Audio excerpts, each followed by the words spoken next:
Itinuturo po ng mga banal na kasulatan na hindi dapat sayangin ng tao ang pagkakataon o chance na ibinibigay ng Diyos. Alin yung pagkakataon na yun o chance na tinutukoy? Ayun po sa talata na binasa po natin, yun po ay pagkakataon para ang tao po ay maligtas. Maligtas saan? Ang lumipas na panahon ay hindi na kailanman maibabalik pa. Kaya hindi ito marapat na sayangin.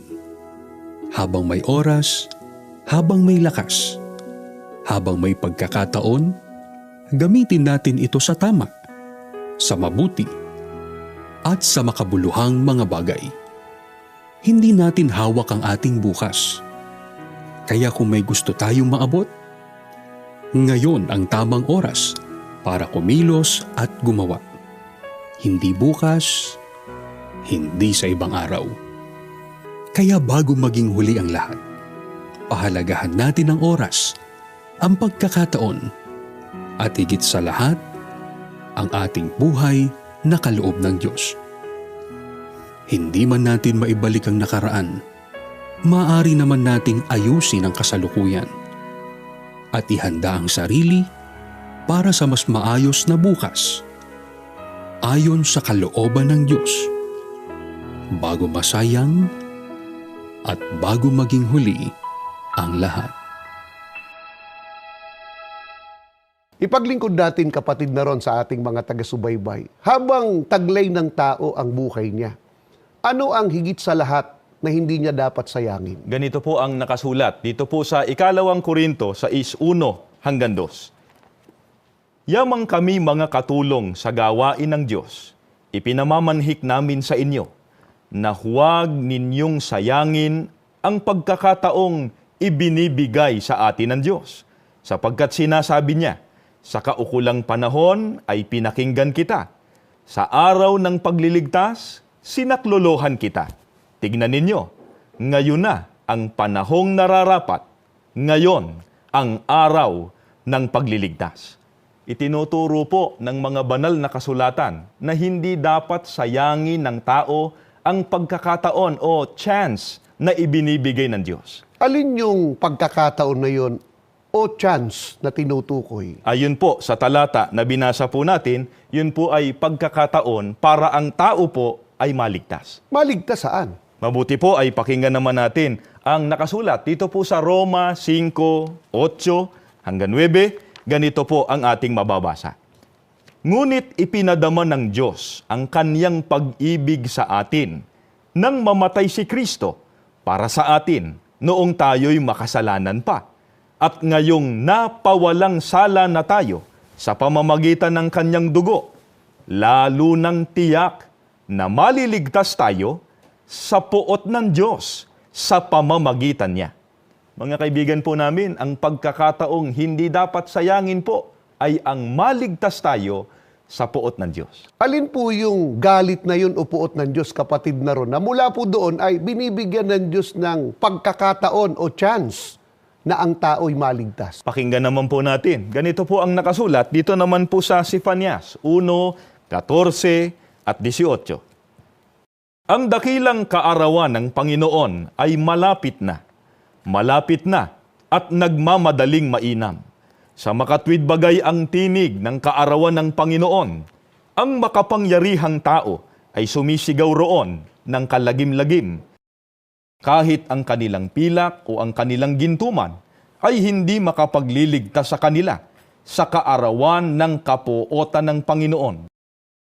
Kundi ang buong lupain ay masusupok sa pamamagitan ng apoy ng kanyang paninibugho, sapagkat wawakasan niya, oo, isang kakilakilabot na wakas nilang lahat na nagsisitahan sa lupain. Mga kaibigan, dito po sa binasa nating talata ay may tinutukoy po na dakilang araw ng kapuotan ng Panginoon Diyos. Ito rin po ang tinutukoy na araw po ng paghuhukom, araw ng paglipol ng Diyos sa mga taong masama. Ano ba ang mangyayari dyan, kapatid na ron? Kaya kailangan ng tao ay magsikap na maligtas mula dyan. Ayun din po, sa talatang binasa po natin, ang buong lupain o ang buong mundo po masusupok sa pamamagitan po ng apoy at ang lahat po ng nananahan sa lupain, nagsisitahan sa lupain, ay pawang parurusahan. Mga kaibigan po namin, bago po dumating ang araw na yun ng paghuhukom o ang wakas ng mundo, ay nagbibigay po ang Diyos ng pagkakataon sa atin na maligtas. At ang pagkakataong yon, mga kaibigan, na ibinibigay ng Diyos, huwag po nating sasayangin. Mapapansin din natin, kapatid na ron, di ba? Maging sa mga karaniwang, mga kasakunan, halimbawa, mga kalamidad. Opo. May mga tao na kung tawagin po, mga kaibigan, ay safety conscious. Nagpapahalaga sa kaligtasan at wala akong masama ron. Tama po yun. Ang totoo ay pinagsasanayan pa nga po ng tao o pinaghahandaan ang pagdating ng mga sakuna para maligtas siya. Di ba? Halimbawa, may tinatawag, kapatid na ron, na earthquake drill. Yes po. Oo. Yun po, naalala ko po, may mga ginagawa pong pagsasanay. Halimbawa, yung duck cover and hold, di po ba? Oo, napakahalaga po Opo, nun. paghahanda para makaiwas po sa kapahamakan pagka halimbawang may dumating na lindol. Opo, mayroon din tinatawag pong fire drill. Doon naman po itinuturo kung saan pupunta, ano po yung gagawin pagka meron pong sumiklab na apoy. Yes, at huwag magpapanik. Yes po. Napakahalaga po nun. Na ang lahat ng yan, ginagawa po natin para wag maging huli ang lahat o wag tayong mapahamak, sa halip po ay maligtas. Ngunit sa ibabaw po ng lahat, ang dapat pakahangarin po ng tao ay ang maligtas siya sa araw ng paghukom. At ngayon po, mga mahal po naming kaibigan, pinag-aaralan po natin upang maligtas po ang tao sa araw ng paghuhukom, huwag niyang sayangin ang ibinibigay ng Diyos na pagkakataon para po siya maligtas. Puntahan natin yan, kapatid na ron. Bakit ang sabi po ay huwag sasayangin ang pagkakataon? Ano ba ang kalagayan ng tao dito sa mundo? Pakinggan naman po natin ang nakasulat. Dito naman po, mga kaibigan, sa Santiago 4:13 hanggang 14, subaybayan po ninyo. Pakinggan ninyo ito. Kayong nagsasabi, ngayon o bukas ay pupunta kami sa ganito at gayong bayan at 1 taon kaming titigil doon, mangangalakal at kikita ng malaki. Ni hindi ninyo alam kung ano ang mangyayari sa inyo sa araw ng bukas, sapagkat ang buhay ninyo'y parang aso, sandaling lumilitaw at pagdakay nawawala. Mga kaibigan po namin, hindi po ba totoo ito na ang buhay po ng tao ay katulad lamang po ng aso o singaw? Napakarupok kasi, may kamatayan.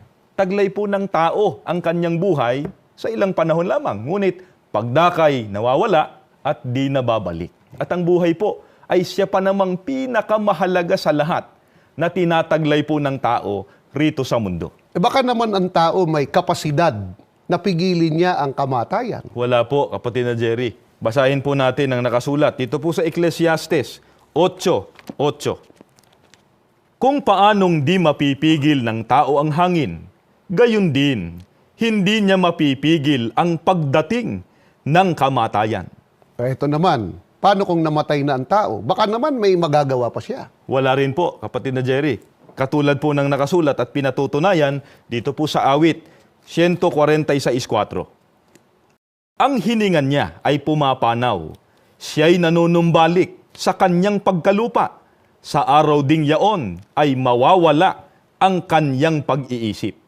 Mga kaibigan po namin, pinatutunayan po sa atin ng Biblia na wala nang magagawa pa ang tao kapag namatay na, sapagkat ang patay po ay nawawala na ang kanyang hininga. Hindi lamang po yon, bumabalik ang patay sa pagkalupa o sa alabok. At ang sabi nga po ay nawawala na ang pag-iisip kapag namatay na.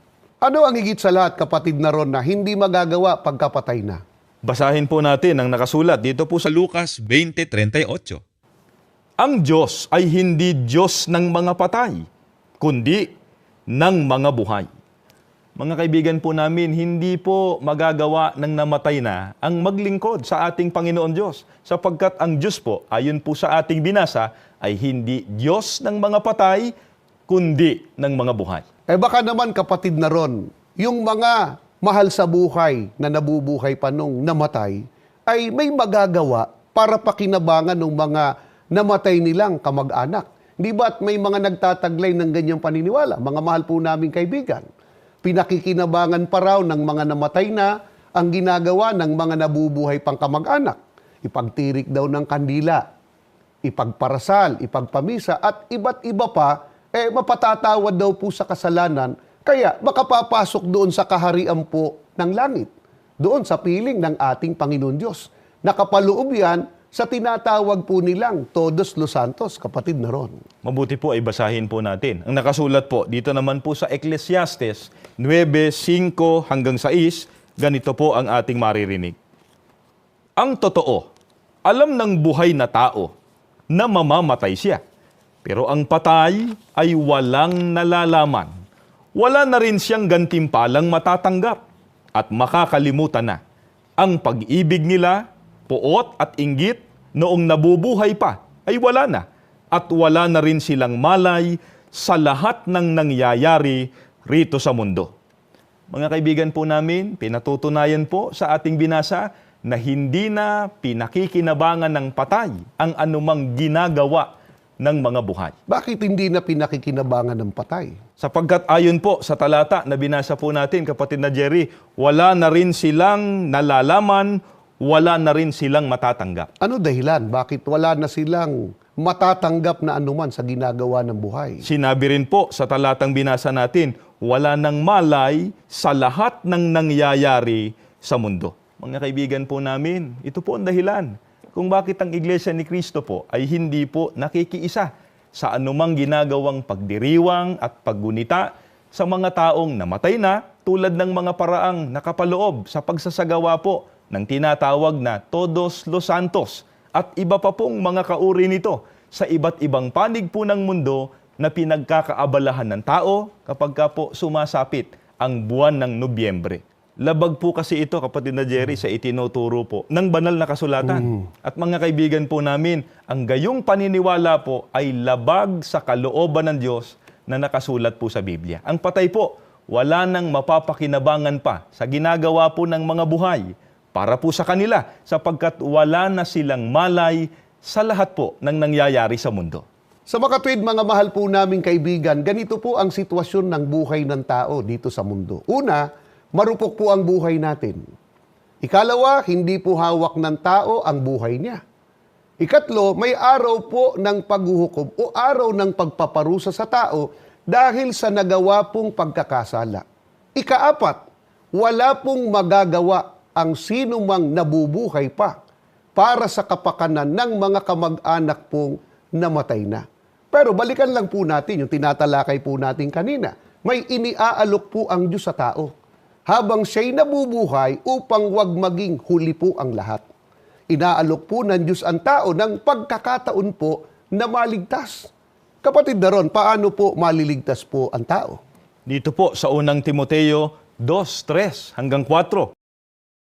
Ito'y mabuti at nakalulugod sa paningin ng Diyos na ating tagapagligtas, na siyang may ibig na ang lahat ng mga tao'y mga ligtas at mga kaalam ng katotohanan.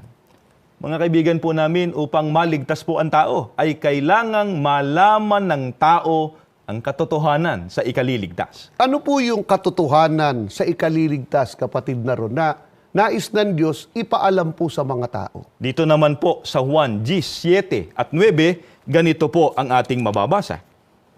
Kaya muling nagsalita si Jesus, buong katotohanang sinasabi ko sa inyo, ako ang pintuan ng kulungan ng mga tupa. Ako ang pintuan, ang sino mang pumasok sa loob ng kawan sa pamamagitan ko ay maliligtas. Ang katotohanang dapat pong malaman ng tao sa ikaliligtas ay marapat pumasok ang tao sa kawan. Tiniyak po mismo ng ating Panginoong Hesukristo na kapag pumasok sa kawan ay maliligtas. Alin yung kawan na pag pumasok doon ang tao? Mga mahal po naming taga-subaybay, tinitiyak po na maliligtas. Sa Gawa 20:28, ganito po ang ating mababasa. Ingatan ninyo kung gayon ang inyong sarili at ang buong kawan. Narito'y hinirang kayo ng Espiritu Santo na mga katiwala upang pakanin ang iglesia ni Kristo na binili niya ng kanyang dugo. Ang kawan po, mga kaibigan, ay ang iglesia ni Kristo. Kaya ang pagkakataong ibinibigay ng Panginoong Diyos sa tao upang maligtas ay sa pamamagitan po ng pagpasok o pag-anib ng tao sa Iglesia ni Cristo. At kapag pumasok ang tao sa Iglesia ni Cristo, hindi niya sinasayang ang pagkakataong ibinibigay ng Panginoon Diyos. Kaya bago mahuli ang lahat, kapatid na ron, ano po ang paanyaya ng Diyos sa lahat po ng tao? Basahin po nating muli yung talatang binasa po natin kanina. Balikan po natin ang 2 Korinto 6:1 hanggang 2, ganito po ang ating mababasa. Yamang kami mga katulong sa gawain ng Diyos, ipinamamanhik namin sa inyo na huwag ninyong sayangin ang pagkakataong ibinibigay sa atin ng Diyos, sapagkat sinasabi niya, sa kaukulang panahon ay pinakinggan kita. Sa araw ng pagliligtas, sinaklolohan kita. Tignan ninyo, ngayon na ang panahong nararapat. Ngayon ang araw ng pagliligtas. Nananawagan po ang Panginoon Diyos sa tao na ngayon na ang panahong nararapat upang maligtas. Hindi po dapat sayangin ng tao ang mabilis na paglipas ng mga panahon. Ngayong narinig po ng tao ang katotohanan ito na ating tinatalakay ay lubhang napakahalaga nga. Magpasya na ang tao. Umanib sa Iglesia ni Cristo. Mga mahal po naming kaibigan, sana po ay wag po nating kalilimutan ang katotohanan. Napakarupok po ng buhay po natin. Maiksi lamang ang mabuhay at wala po sa ating mga kamay ang kapangyarihan kung kailan po darating ang ating kamatayan, lalo na po ang araw po ng paghukom. Ang lahat po ng mga yan ay nasa kapasyahan at kapangyarihan po ng ating Panginoon Diyos. Subalit ang nasa atin po ay ang napakalaki pong pagkakataon na wag nating sasayangin.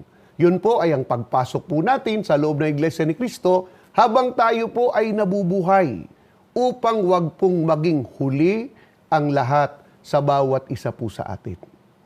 Sana po ay nakatulong po sa inyo ang episode na ito ng programang Ang Iglesia ni Cristo. Lalo pa po ninyong nakilala ang Iglesia ni Cristo at matupad po sa bawat isa po sa atin ng pinakahahangad ng ating Panginoon Diyos. Gaya po ng mababasa sa unang Timoteo 2:3 hanggang 4 na ang lahat po ng tao ay mga ligtas at mga kaalam po ng katotohanan. Muli po, salamat sa inyong ginawang pagsubaybay. Bago tayo maghiwa-hiwalay, inaanyayahan po namin kayo sa isang panalangin.